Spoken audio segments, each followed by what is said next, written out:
नमस्कार दोस्तों, GS logy channel पर आपका हार्दिक स्वागत है। आज हमारे साथ यूपीपीसीएस 2024 के selected candidate mister Deepak Gupta sir हैं, जो एसीसीटी असिस्टेंट कमिश्नर कॉमर्शियल टैक्स, जिसे जीएसटी भी अब कहा जाता है, उस पोस्ट पर सिलेक्टेड हुए हैं। तो सर हमारे स्टूडियो में ही आज प्रेजेंट है। सर के साथ मैम भी आई हुई हैं, तो सर का बहुत बहुत कॉन्ग्रेचुलेसन। और हम चाहेंगे कि सर हमारे पास आएँ। Thank you. Congratulation sir Thank for your selection in UPPCS. Thanks a lot. कैसा फील कर रहे हैं सर अभी? अच्छा फील कर रहा हूँ। जी। Yes. एक्सपेक्टेशन थी सर कि पोस्ट मिलेगी, या फिर कैसा मेंस कैसा हुआ था सर? एक्सपेक्टेशन तो थोड़ा डाउट तो रहता ही है, आप तो बेस्ट करके आते हो जी। बट ये था कि नाम तो आ जाना चाहिए और मैं एक्सपेक्ट कर रहा था कि टॉप 5 में आ जाए तो अच्छा रहेगा एंड लकीली टॉप 5 में ही आया। जी जी जी। उसके लिए मुझे बहुत खुशी है। जी सर, हमारे आप स्टूडियो में पधारे, इसके लिए बहुत बहुत कॉन्ग्रेचुलेसन सर। अगेन आपको भी और मैम को भी कॉन्ग्रेचुलेसन सर। Thank you. और इतना अपना वैल्यूएबल टाइम हमारे लिए दिए सर, इसके लिए बहुत बहुत शुक्रिया, बहुत बहुत धन्यवाद सर। और हम चाहेंगे कि अब एस्पिरेंट्स को, जो अपकमिंग एस्पिरेंट्स हैं, चाहे वो यूपीपीसीएस की तैयारी कर रहे हैं या यूपीएससी की तैयारी कर रहे हैं, तो आप उनको गाइड करें सर। उनको प्रीलिम्स से लेकर के मेंस, इंटरव्यू, सभी स्ट्रेटजीज सर शेयर करें। मेंस में चाहे ऐसे हो, चाहे हिंदी हो, या फिर जीएस पेपर फर्स्ट से लेकर के 6 तक की पूरी स्ट्रेटजी आप उनके साथ शेयर करें सर। और यूपी स्पेशल की भी स्ट्रेटजी बताइएगा सर, क्योंकि आप यूपी के ही रहने वाले हैं, आप बताएंगे तो ज्यादा बेटर पड़ेगा। और इंटरव्यू की भी अपनी स्ट्रेटजी बताइएगा कि आप कौन कौन सी स्ट्रेटजीज फॉलो करते हैं। और जैसा कि हमें पता हुआ है सर, आप मतलब फॉरेस्ट का भी आपका कहते हैं प्रीलिम्स क्लियर हुआ था, तो प्रीलिम्स में इतना हाई आप जो जाते हैं, अच्छा नंबर पाते हैं, उसको भी स्टूडेंट से, एस्पिरेंट से शेयर करिएगा सर। तो माइक हम आपको सौंपते हुए सर हम चाहेंगे, विदा लेना चाहेंगे। बहुत बहुत बधाई sir. Again thanks a lot. आप एस्पिरेंट्स को आप सर गाइड करें। Thank you sir. Thank you इतना अच्छा इंट्रोडक्शन देने के लिए। सो मैं अपनी स्ट्रैटेजी शेयर करूंगा यूपीपीसीएस के regarding pre mains and interview की, और स्टेप बाय स्टेप चलते हैं। जैसे कि जो भी फ्रेशर्स हैं, जो भी प्रिपरेशन कर रहे हैं, उनको पता है कि 3 स्टेज होते हैं उसमें। पहला प्रीलिम्स, दूसरा मेंस, तीसरा इंटरव्यू। और प्रीलिम्स थोड़ा बहुत ही डाइसी हो गया है अभी रिसेंट ईयर्स में। लास्ट 2 ईयर से अगर देखें तो 24 एंड 25 का पैटर्न पूरी तरह से डिफरेंट था, तो प्रेडिक्ट कर पाना थोड़ा मुश्किल था। और मेरा 24 का प्रीलिम्स क्लियर हुआ था और 25 में भी प्रीलिम्स क्लियर हुआ है, और उसमें मेरा फॉरेस्ट का भी क्लियर हुआ है। तो मैं पहले प्रीलिम्स की स्ट्रैटेजी बताता हूँ कि कैसे इस बार मेरे 106 क्वेश्चन सही थे और लास्ट टाइम 90 क्वेश्चन सही थे। तो थोड़ा उसके बारे में पहले ब्रीफ देता हूँ, उसके बाद फिर मेंस पे चलते हैं।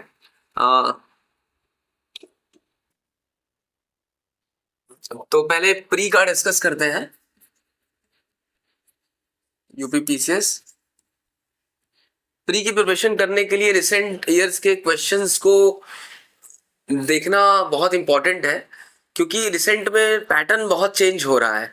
अगर हम 23 का प्री देखें, 24 का प्री देखें और 25 का प्री देखें, तो बहुत कोई हार्मोनी नहीं है उसमें। 23 थोड़ा स्टैटिक था, 24 बहुत ही डाइसी था और अनप्रेडिक्टेबल था, और 25 में डेटा के और जो भी स्टैटिक पार्ट बहुत ज़्यादा पूछा गया था। तो उसके हिसाब से स्ट्रैटेजी जो मैं डिवाइस करके बताऊंगा आपको, वो इस तरह से है कि सबसे पहले हमारे स्टैटिक के क्वेश्चंस नहीं गलत होने चाहिए। अगर आपको अच्छे मार्क्स पाने हैं तो बेसिक मिस्टेक्स और स्टैटिक क्वेश्चंस नहीं गलत होने चाहिए। Static in the sense, static में मॉडर्न हिस्ट्री, इसके लिए मुझे लगता है स्पेक्ट्रम अच्छे से करनी चाहिए, क्योंकि स्पेक्ट्रम में जो चीजें दी हुई हैं वो समहाउ किसी तरह से कनेक्ट करके क्वेश्चन पूछे जा रहे हैं। तो स्पेक्ट्रम को होलिस्टिक कवर करना चाहिए। और लास्ट के रिवीजन के टाइम पे उसमें जो लास्ट में अपेंडिक्स होते हैं, अगर आप पूरा रिवाइज नहीं कर पा रहे हैं तो अपेंडिक्स को जरूर रिवाइज कर लीजिए लास्ट टाइम में। पहले ये हो गया।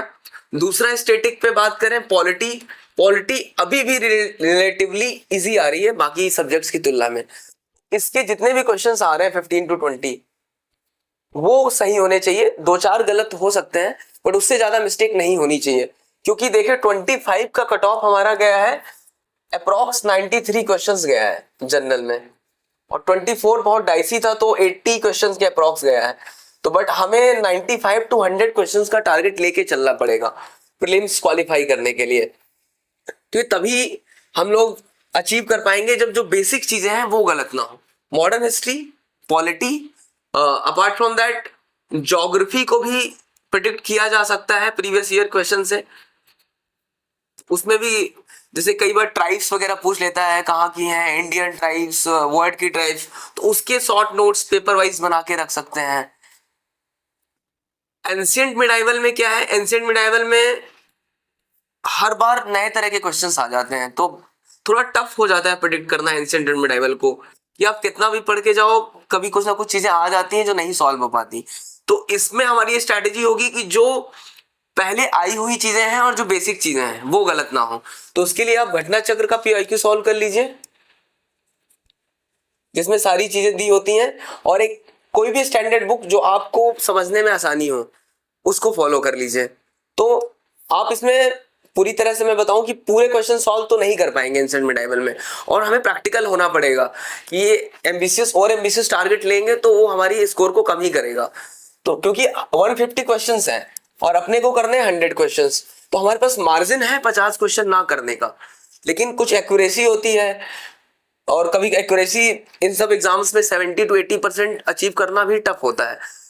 तो टारगेट हमारा रहे कि 140 क्वेश्चंस तो अटेम्प्ट कर लें, उसके बाद फिर 70 to 80% अगर एफिशिएंसी हमारी रही तो अगर मल्टीप्लाई करें तो हमारा स्कोर उस रेंज में आ जाएगा 95 to 100 का। तो ये प्रीलिम्स की स्ट्रैटेजी है। इस स्ट्रैटेजी में एक चीज और ऐड करना चाहूंगा, क्योंकि सारी लोग बताते हैं कि ये स्टैटिक कर ले, ये स्टैटिक कर ले, लेकिन कई बार जब रियल टाइम एग्जाम में प्रॉब्लम क्या होती है जो मैंने फेस की, जो क्वेश्चंस आते हैं कभी कभी थोड़ा सा आपको ब्रेन यूज करने के लिए पुश करते हैं। तो अगर आप कुछ रैंडम क्वेश्चंस करने का भी ट्राई कीजिए, ऐसा नहीं कि पूरा सिलेबस जब पढ़ लिया तभी ट्राई कर रहे हैं, कुछ रैंडम क्वेश्चंस ट्राई कीजिए, थोड़ा मतलब बेसिक अंडरस्टैंडिंग के बाद ट्राई करेंगे। उसमें फिर एलिमिनेशन सोचिए, कैसे ये ऑप्शन क्यों सही नहीं है, ये ऑप्शन क्यों गलत है, ऐसा सोचेंगे ना तो कोई भी रैंडम क्वेश्चंस आएंगे तो उसको आप अटेम्प्ट कर पाएंगे। और प्री में सिलेक्शन के लिए ये चीज थोड़ा बहुत तो आनी चाहिए, क्योंकि कुछ ऐसे क्वेश्चंस होते हैं 15 to 20 क्वेश्चंस कि आपको अटेम्प्ट करने ही पड़ेंगे, और उसमें अगर आपके 7 से 8 भी सही हो रहे हैं तो आपका स्कोर अप कर देगा। तो थोड़ा सा रैंडमनेस को भी टैकल करने की प्रैक्टिस कीजिए अपार्ट फ्रॉम द स्टडी।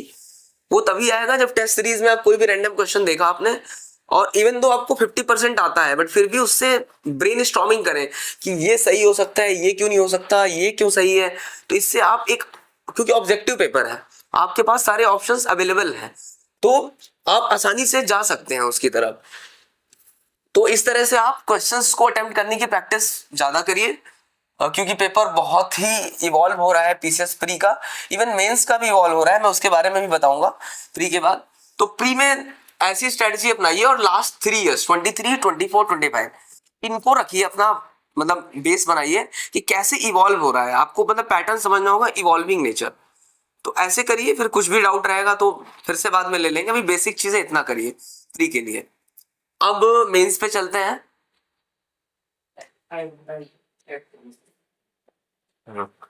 अब मेंस की बात करते हैं।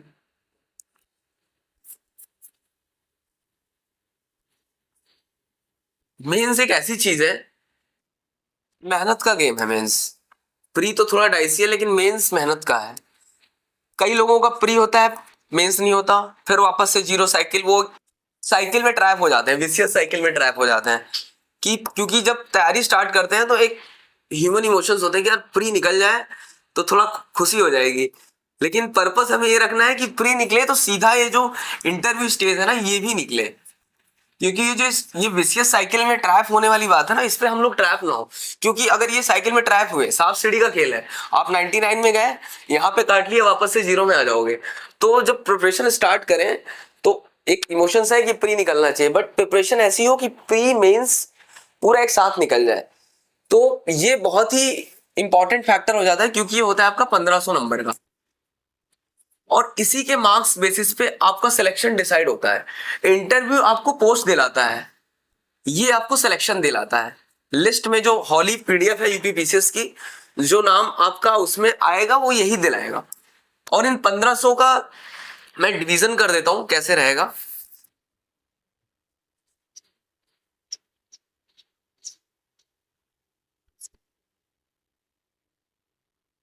आप सबको पता होगा हिंदी का एक पेपर है, ऐसे का पेपर है, तो पहले इन दोनों की ही बात कर लेते हैं। ये बहुत ही स्कोरिंग होते हैं और लोग इन्हीं को सोचते हैं स्कोरिंग के लास्ट में कर लेंगे। इससे क्या होता है, आप जहां हिंदी में 110 ला सकते थे वहीं पे आप 85 लाते हो, यहाँ सीधा 25 नंबर का गैप हो जाता है। तो हिंदी को और ऐसे ऐसे में इंग्लिश में 95 to 100 इज गुड मार्क्स। मैंने 2022 का मेंस दिया था, उसमें मेरे 94 थे ऐसे में। और अगर आप इंग्लिश में 90 के ऊपर ला रहे हैं तो बहुत अच्छे मार्क्स माने जाते हैं। तो इन दो चीजों पे हमें बहुत कमांड करनी है, क्योंकि अगर आप ऐसे भी इन जनरल ऐसे लिख के आ रहे हैं तो आपको 80 मार्क्स मिल जाएंगे। फिर आपको वही 15 से 20 नंबर का अंतर पड़ जाएगा, 15 से 20 और 25। तो जो लोग बार बार उस ट्रैप में फंसे हुए हैं ना, उनको इस नंबर की वैल्यू पता है कि वो कहाँ एसडीएम बन सकते थे ना, एनटी में सिलेक्शन हुआ, आप लिस्ट में नाम आ सकता था, नाम ही नहीं आया। तो ये जो वैल्यू है, मैं बहुत ही हॉलिस्टिक और मैं रियल पिक्चर बताने की कोशिश कर रहा हूँ। तो इनको मिस नहीं करना है। ये जो 30 to 40 मार्क्स हैं, इसके लिए क्या है, हिंदी का ग्रामर पोर्शन, इसको आप हो सकता है थोड़ा बाद में कर सकते हो, प्री के बाद। एक्चुअली हिंदी आप प्री के बाद, हिंदी और ऐसे आप चाहो तो हिंदी तो आप प्री के बाद करो, लेकिन प्री के बाद जस्ट मेंस के पहले मत करो। प्री के बाद जब रिजल्ट आता है ना, आपको आपने मार्क्स जोड़ लिए कि इतने मेरे मार्क्स हैं, और जब रिजल्ट आता है उस गैप में आप हिंदी कर लो, क्योंकि आप थोड़ा मन भी कम लग रहा होता है और हिंदी थोड़ा इजी गोइंग भी है पढ़ना। उस टाइम पे आप हिंदी कर लो, और हिंदी में ग्रामर पे सबसे ज्यादा फोकस करो, क्योंकि ग्रामर है 70, I think if I am not wrong 70 marks की आती है। यहाँ पे आप बहुत अच्छा स्कोर कर सकते हो अगर आप 60 स्कोर ले आए यहाँ पे। और पत्र लेखन होता है और गद्यांश वगैरह होते हैं। अगर यहाँ पे आपने स्कोर कर दिए अच्छे 60 में, 70 में, 55 to 60, आपको 100 से ऊपर लाने से कोई नहीं रोक सकता, क्योंकि गद्यांश वगैरह में एवरेज मार्किंग होती है, लेकिन ग्रामर में सही है तो है। It's like a mathematic question, आपका सही है तो सही है, गलत है तो गलत है। तो हिंदी को टारगेट करना है प्री के बाद, और ग्रामर पे बहुत ध्यान देना है, वाक्यांश में सब, क्योंकि चीजें भूल जाती है, मल्टीपल रिवीजन्स मांगती है। आपको लगा याद हो गया, बट वो एग्जाम में फिर क्लिक नहीं होता। तो हिंदी को ऐसे करना है। ऐसे में बहुत ही ऐसे की स्ट्रैटेजी अगर मैं बताऊं, ऐसे में बहुत जेनरिक ऐसे नहीं लिखने हैं अपने को। ऐसे में 3 ऐसे आते हैं इसमें। तो एक ऐसे में आप कुछ स्टोरी बना सकते हैं कि how it started once upon a time, ऐसा ऐसा था, फिर उसको जो क्वेश्चन है उससे लिंक करके, तो एक बहुत ही एक अच्छी फीलिंग आती पढ़ने में। और ऐसे में अगर आपको अच्छी एग्जामिनर को अच्छी फीलिंग आ रही है तो वो अच्छे मार्क्स तभी देगा। अगर आपने जेनरिक सीधा स्टार्ट कर दिया और एक लिखते चले गए, जस्ट खत्म करने के लिए एक पैसेज लिखा, फिर एक पैसेज पैरा लिखा, फिर एक पैरा लिखा, और कुछ कनेक्ट नहीं कर पा रहे हैं, उसको क्यूरियोसिटी नहीं हो रही है, एग्जामिनर ने पढ़ा उसको और लास्ट पैरा खत्म करते उसका मन करे अगला पैरा पढ़ने का, वो तभी उसमें अच्छे मार्क्स देगा। आप बहुत ही बेसिक कोटेशंस भी डाल सकते हो। सपोज एनवायरनमेंट का है, वाटर पोल्यूशन हो रहा है, हम लोग बचपन से लेकर अभी तक बहुत कविताएं पढ़ते हैं, बच्चों को सुनाते हैं, मछली जल की रानी है, जीवन उसका पानी है, ये बहुत बेसिक चीज है, वो हम डाल सकते हैं इसमें। एक बहुत ही एक मतलब फ्रेश पर्सपेक्टिव देता है जब बहुत लोग एक वैसा लिख रहे हैं आंसर बहुत ही लोडेड, और बट आप बहुत ही इजी गोइंग चीजें लिखते हैं, क्योंकि सबसे कठिन है सरल होना। तो हमें इन एग्जाम्स में सरल होना पड़ेगा। ये मेंस की फिलॉसफी है, हमें सरल होना पड़ेगा, क्योंकि आप कभी किसी भी टॉपर्स की कॉपी देखेंगे ना, कॉम्प्लिकेटेड नहीं किया, चीजों को सिंपल रखा है उन्होंने। तो ये ऐसे की मेरी स्ट्रैटेजी है कि ऐसे भी आप प्री, ऐसे और हिंदी ऐसी चीज है, प्री और मेंस के बीच, प्री के रिजल्ट के बीच में जो समय होता है 30 to 40 डेज का, उस समय आप कंप्लीट करके रख लीजिए। अब बात करता हूँ GS1 जो होते हैं, GS2, GS3, GS4, GS5, GS6, इनको कब खत्म करना है? वैसे तैयारी तो आपको सारी सिलेबस तो पहले आपको खत्म ही करने हैं, पर जब आपका पूरा प्रिपरेशन हो जाए उसके बाद ये एटलीस्ट 3 सब्जेक्ट आपके 3 सब्जेक्ट पूरी तरह से कवर होने चाहिए, क्योंकि प्री और मेंस के बीच में इतना टाइम नहीं रहता कि आप, ये मैं मिनिमम बता रहा हूँ, अगर आपके पास टाइम है तो पूरा कर लो। इतना होना चाहिए कि आप फाइट कर सको, अच्छी फाइट दे सको मेंस में, क्योंकि आप प्री में जब खो जाते हो ना तो फिर मेंस का भूल जाते हो। तो अगर भूल भी जाते हो तो 3 सब्जेक्ट कवर होने ही चाहिए, तभी आप कंप्लीट कर पाओगे। तो जैसे GS1, GS2, GS3 मैं नहीं बोलूंगा, GS4 का पैटर्न बहुत इवॉल्व हो रहा है। 24-25 अगर पेपर देखेंगे ना, तो आप प्री और मेंस के बीच में कभी नहीं कर पाएंगे, और आप कर भी लेंगे ना तो स्कोर नहीं कर पाएंगे, क्योंकि थोड़ा स्टैटिक क्वेश्चंस आने बंद हो गए हैं। आपको अपना विवेक यूज करना है, वो विवेक प्रैक्टिस से ही जनरेट होगा, ऐसे रैंडम नहीं जनरेट होगा। और GS1 जैसे मेरे इस बार प्री में 106 क्वेश्चन सही थे, मेरा फॉरेस्ट निकला। मुझे इसका रीजन ये लगता है कि मैंने GS24 में मेंस भी दिया था। तो जब आप GS1 और GS2 पढ़ते हो, जब प्री का पढ़ते हो तो आप एक फैक्चुअल चीजें पढ़ते हो, जब GS1 GS2 पढ़ते हो मेंस के हिसाब से तो थोड़ा डीप में चीजें पढ़ते हो, तो वो आपको एलिमिनेशन में हेल्प करती हैं। ये जो मैंने फील किया, क्योंकि GS24 में मेरे 90 क्वेश्चन सही थे, 120 मार्क्स थे, और इस बार मेरे 105 क्वेश्चन सही हैं। तो ये जो 15 क्वेश्चंस का जो गैप आया, मुझे लगता है कि यही चीजें चेंज करने से आया कि GS1 GS2 मेंस के हिसाब से पूरा मेरा तैयार था, तो मुझे एलिमिनेशन में हेल्प हुई, क्योंकि मैंने थोड़ा डीप अंडरस्टैंडिंग चीजों की कर रखी थी। तो आप इन दो चीजों को करो और GS4 कंप्लीट करो। ये अभी मैं अंदर नहीं जा रहा हूँ, अभी मैं एक ब्लूप्रिंट तैयार कर रहा हूँ कि आपका स्ट्रैटेजी क्या होना चाहिए। अंदर के लिए तो काफी स्ट्रैटेजी है कि GS1 कैसे करना है, उस पर भी बात कर लेंगे, लेकिन क्या करना है वो मैं अभी बताने की कोशिश कर रहा हूँ। तो GS1 GS2 करो, सो दैट कि आपको प्री में जो 2-3 क्वेश्चंस का मार्जिन रह जा रहा है, कुछ लोगों का होता है जस्ट बॉर्डर में रहता है, 90 क्वेश्चन सही है, 92 कट ऑफ गया, तो अगर आप ये मेंस के हिसाब से ये चीजें कर लोगे ना, तो मुझे लगता है कि आपका जो 4-5 क्वेश्चंस का गैप आ जाएगा, पॉजिटिव बढ़ जाएंगे। मेरे हुए हैं, इसलिए मैं पर्सनल एक्सपीरियंस से बता रहा हूँ। और ये GS4 आपको करना पड़ेगा, क्योंकि बहुत समय लगेगा अब आजकल करने में। आप GS4 को PYQ केवल डेफिनेशंस पढ़ के सिलेबस की नहीं हो पाएगा। अब आपको बहुत ही वैल्यू एडिशन करना पड़ रहा है, क्योंकि बहुत ही रैंडमनेस है।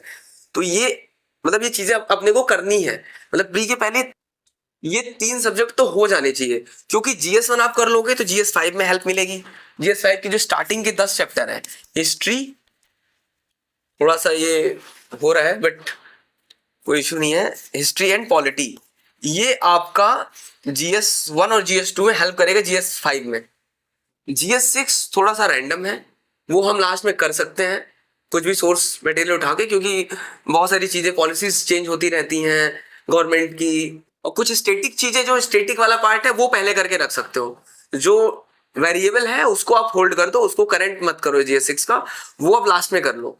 मतलब ये मैं मिनिमम एफर्ट्स में कैसे मैक्सिमम आउटपुट लाना है, मैं वो चीजें बता रहा हूँ, क्योंकि मैं जॉब करता था और जॉब के साथ मेरी स्ट्रैटेजी फुल टाइम नहीं हो सकती कि मैं सारी चीजें पढ़ लूँ, तो मुझे मिनिमम टाइम में कैसे अपने आउटपुट को मैक्सिमाइज करना है, तो फिर मेरी वो स्ट्रैटेजी रही है, तो वही स्ट्रैटेजी मैं बताने की कोशिश कर रहा हूँ।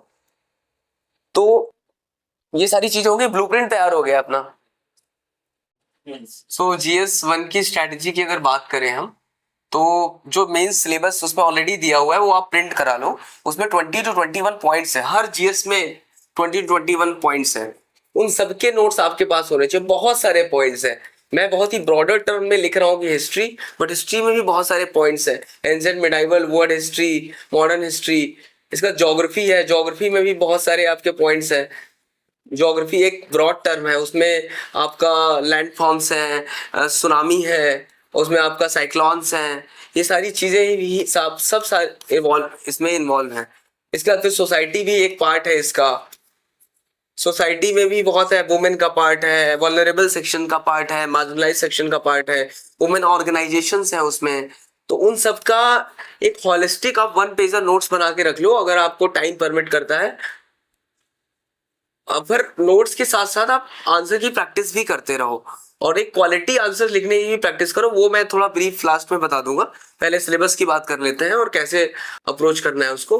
तो 1 पेजर आप सारे नोट्स बना लो, क्योंकि लास्ट में रिवीजन करना इजी हो जाएगा। आपको 3 घंटे में आपको लास्ट में मेंस के पहले रिवीजन करना होता है, तो आपके पास नोट्स नहीं है तो आप कर नहीं पाओगे। फिर GS2 की बात अगर करें, GS2 में जैसे पॉलिटी है, IR है, गवर्नेंस है, ये काफी पोर्शन होता है जिसमें मेंस के क्वेश्चंस आते हैं। और 2-3 साल से मैं देख रहा हूँ GS2 धीरे धीरे करके इवॉल्व हो रहा है। 24 में 5 से 6 क्वेश्चन थे जो स्टैटिक नहीं थे, नॉर्मली यूपीपीसीएस में स्टैटिक आता है, बट 5 से 6 स्टैटिक नहीं थे, और 25 में थोड़ा और इवॉल्व हुआ है। तो मैंने क्या किया था, इसके घटना चक्र की बुक मंगा ली थी इसमें मेंस की, तो हर टॉपिक पे मुझे कुछ ना कुछ पॉइंट मिल गए थे, और क्वालिटी इनरिचमेंट के लिए इधर उधर से मैंने कंटेंट उठाया, और PYQ देखे मैंने जो आ रहे हैं वो उसमें दूसरे जो पब्लिकेशंस भी कुछ PYQ लिखते हैं तो वो मंगा लिए मैंने, और उसमें कुछ भी अगर एक्स्ट्रा मिला तो उसी टॉपिक के आगे वो पेज लिख के उसमें मैंने उसको डाल दिया। तो मैंने बुक को बना लिया रेफरेंस, और जो जो भी पढ़ना था उस पर टिक कर लिया कि एग्जाम टाइम में ये देखूंगा। क्योंकि मेरे पास टाइम नहीं था शॉर्ट नोट्स बनाने का, तो मैंने शॉर्ट नोट्स नहीं बनाए इसके। GS3 similarly, GS3 economy, LPG, और मैं रिकॉल नहीं कर पा रहा हूँ, और बहुत, हाँ so yes, science tech, disaster management, तो सबसे बड़ा पार्ट तो इंटरनल सिक्योरिटी का भी आता है। तो ये सारी चीजें हैं GS3 में। तो GS3 आपका अगर रह जा रहा है तो प्री मेंस के बीच आप कर सकते हो, लेकिन पहले कर लोगे तो बेटर रहेगा, फिर उसका प्रैक्टिस करते रहोगे। अगर स्टिल आपको अभी ऐसी सिचुएशन है, तो अगर मैं आज की बात करूं तो आपका अप्रैल लास्ट चल रहा है, मैं आज की सिचुएशन के हिसाब की बात कर रहा हूं मैं, तो आपका मई स्टार्ट हो जाएगा, आपका दिसंबर में क्या है, प्री है, तो आप फिर वो जुलाई अगस्त से फुल टाइम प्री के लिए लग जाओगे। तो आपके पास 2 से 3 महीने हैं जिसमें आप मेंस की प्रिपरेशन को पूरा एक शेप दे लो। तो इन 2-3 महीनों में आप जितना मैक्सिमाइज कुछ GS उठा लो। जो मेरा मानना है, आपको GS1, GS2, GS4 ये 3 तो मिनिमम करके रखने हैं। GS3 आप उठा सकते हो, गुड इनफ। इसका 50% भी कर लोगे तो फिर बाकी चीजें आप कर ले जाओगे लास्ट में, प्री और मेंस के बीच में। ये मेरी स्ट्रेटेजी अभी के प्री के 26 के लिए है, क्योंकि जो टाइम की पॉजिटिव है कैसे उसको मैनेज करना है। GS4 रिसेंट ईयर में, GS3 का अगर आप GS3 में एक चीज बताना मैं भूल गया, 25 का आप पेपर देखोगे, बहुत ही सिलेक्टिव पेपर था, मतलब बहुत ही टाइम कंज्यूमिंग लगा। मैंने जो 25 का पेपर दिया इसमें क्या था कि बहुत ही सिलेक्टिव चीज एग्जांपल्स के साथ पूछी गई। पहले क्या होता था, डेटा और एग्जांपल्स आपकी चॉइस होती थी, अब डेटा और एग्जांपल डिमांड हो गई है एग्जाम की। तो जब जो भी पॉइंट आप पढ़ो, ये जरूर याद रखो, इस पे कुछ एग्जांपल्स आप लिख लो, कुछ डेटा लिख लो, सो दैट आप कभी भी पूछे ना तो आप प्रिपेयर्ड रहो उसको लिखने के लिए। तो ये आपका GS3 का हो गया। GS4 जैसे हम लोग सिलेबस का जो पार्ट होता है, पहले लोग क्या करते थे, उन सारे का एक एक छोटे छोटे नोट्स बना लेते थे, उससे काम हो जाता था। बट अब उससे हो नहीं रहा है काम। अब आपको बहुत सारी चीजें ऐड करनी पड़ रही है, क्योंकि पेपर थोड़ा टेंडिंग टू UPSC की तरफ जा रहा है, इवॉल्व हो रहा है। क्योंकि जो UPSC UPPCS दोनों करते हैं उनके लिए इजी हो जाता है, जो केवल UPPCS करते हैं उनके लिए टफ हो जाता है उसको मैनेज करना, क्योंकि वो केवल स्टैटिक टाइप का प्रिपरेशन करके जाते हैं। तो आप अगर चाहो तो मुदित जैन सर का अगर लेक्चर्स वगैरह आप अरेंज कर सकते हो तो वो कर लो, क्योंकि थोड़ा इवॉल्व थोड़ा ज्यादा है, बट आप उसको सिलेक्टिव यूज करो, पूरी तरह से मत यूज करो, क्योंकि वो केवल UPSC के हिसाब का है। लेकिन थोड़ा पैटर्न जब इवॉल्व हो रहा है तो बेटर है कि आप थोड़ा उसको आप अडॉप्ट कर लोगे ना, तो रैंडमनेस को टैकल करना इजी रहेगा। कि GS4 का मेरे लिए यही है कि इसमें जब बहुत ज्यादा प्रैक्टिस चाहिए, आप इसमें थोड़ा कम प्रैक्टिस भी कर लोगे तो काम हो जाएगा। GS4 की आंसर राइटिंग की प्रैक्टिस की जरूरत थोड़ा ज्यादा पड़ेगी, क्योंकि केस स्टडी ही एक एक पेज की आ जाती है, तो उनको टैकल करना, टाइम उन 3 घंटे में कंप्लीट करना थोड़ा चैलेंजिंग हो जाता है। तो थोड़ा आप प्रिपेयर्ड रहोगे तो एग्जाम टाइम में आप उसको टैकल कर लोगे। अब GS5 GS6 का जो स्टार्टिंग का पार्ट है, हिस्ट्री, शुरू के 4-5 चैप्टर हिस्ट्री का पार्ट रहता है, उसके बाद फिर पॉलिटी का पार्ट रहता है, स्टेट, उसके बाद law and order and other things, आपका लॉ एंड ऑर्डर है, पुलिस रिफॉर्म्स है, पुलिस कमिश्नरेट सिस्टम्स हैं, तो ये सारी चीजें हैं रहती है। तो ये आप अगर अभी कर सकते हैं कर लीजिए, क्योंकि मुझे नहीं लगता आपके पास टाइम है, तो ये आप बाद में कर सकते हो प्री के बाद। इसके लिए आप कोई भी सोर्स यूज कर लीजिए। मैंने इसमें भी घटना चक्र उठाया था, बेसिक चीजें की थी, और फिर उसको वैल्यू एडिशन मैंने तेजस सिविल्स करके उस बार बुक आई थी, मैंने उसको उठा लिया था तेजस सिविल्स को, और उसका जो कंटेंट था, कुछ चीजें एक एक पेज में जो भी उस टॉपिक पे एक्स्ट्रा चीजें थी, वो मैंने उस बुक में ही एक एक पेज चिपका दिए थे। एज ऑलरेडी सेड, मैंने बताया कि जॉब थी, तो ऐसा मेरा सिस्टम थोड़ा रहा है। ये GS5 की स्ट्रैटेजी हो गई। GS6 की सर नेक्स्ट पेज। हाँ, GS6 बहुत ही इवॉल्विंग पेपर है, बहुत ही डायनेमिक है। 20 25 का पेपर अगर हम लोग देखें, 25 का अगर पेपर देखें हम, तो 2-3 बहुत ही रैंडम क्वेश्चंस आए हैं, तो आप ज्यादा कुछ उसमें कर भी नहीं सकते हो उन रैंडम क्वेश्चंस में। 24 का पेपर देखें, 3 पेपर हो चुके हैं भाई, आई थिंक 23, 24, 25। आपके पास ये सैंपल स्पेस है क्वेश्चंस को सॉल्व करने का। तो ये PYQ अगर उठाएंगे तो आपको आइडिया लगेगा कैसे क्वेश्चंस पूछे जा रहे हैं। 23 पूरी तरह से डायनेमिक था, 24 इतना डायनेमिक नहीं था GS 6 जितना 23 में था। 25 में रैंडमनेस, जैसे बोले कि अनप्रेडिक्टेबल क्वेश्चंस थे जो नहीं पता थे लोगों को, कुछ क्वेश्चंस थे जो हमको भी नहीं पता थे, बट स्टिल आपको लिखना होता है, तो उनसे चीजें मिलती जुलती लिखनी होती है कि आपको कंप्लीट करना होता है। अगर क्योंकि 1-2 मार्क्स भी अगर वो उसमें मिल गए आपको, ऐसे क्वेश्चंस में क्या करना होता है कि डैमेज को मिनिमाइज करना होता है, मिनिमम डैमेज हो आपका उस क्वेश्चंस में। तो 20 हाँ, इसमें जो GS 6 की स्ट्रैटेजी की बात है क्या फॉलो करना है, तो इसके लिए कोई बेस्ट बुक तो मुझे नहीं दिखी है सच। मैंने इसमें भी घटना चक्र उठाया था और कहीं से भी सोर्स मिलता था तो लिख लेता था उसी में, और उसी में ऐड कर लेता था। तो ये मेरी स्ट्रैटेजी रही है। बट आपको अगर कुछ अच्छा कंटेंट मिलता है, अगर कहीं से भी मिलता है आप, तो उसको भी फॉलो कर सकते हैं। जैसे मैंने बोला कि देयर आर 947 सीट्स, तो there are 947 ways to get selected in the exam.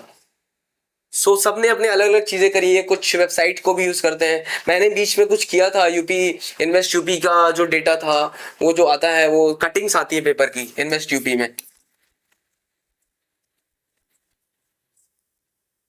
Invest UP की अगर कटिंग्स आप देखोगे ना, तो जो जो हो रहा है, जो जो डिसीजंस ले रहे हैं, जो जो सीएम प्लान कर रहे हैं कि ये चीजें करनी है, इंडस्ट्रियल डेवलपमेंट, इकोनॉमिक ग्रोथ, वो सारी चीजें उसमें कटिंग आ जाती है पेपर की।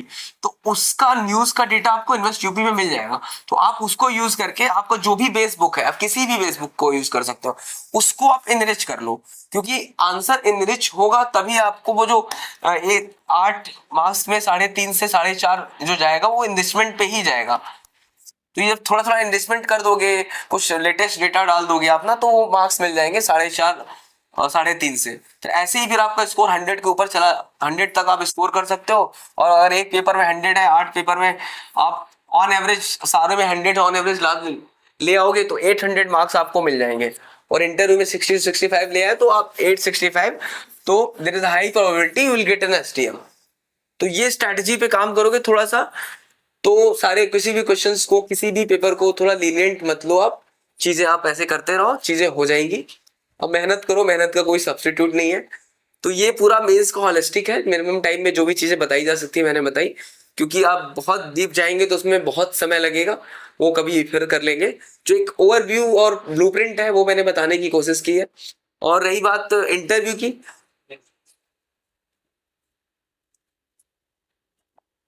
मुझे लगता है इंटरव्यू की प्रिपरेशन के बारे में आपको सोचना ही नहीं चाहिए। थोड़ा वैसा आप सोच रहे हो कि मैं स्ट्रैटेजी नहीं बताना चाह रहा, थोड़ा मतलब ऑफ द वैसा मेरा ओपिनियन है। सोचना ही नहीं चाहिए इसके बारे में, अभी बिल्कुल नहीं सोचना चाहिए।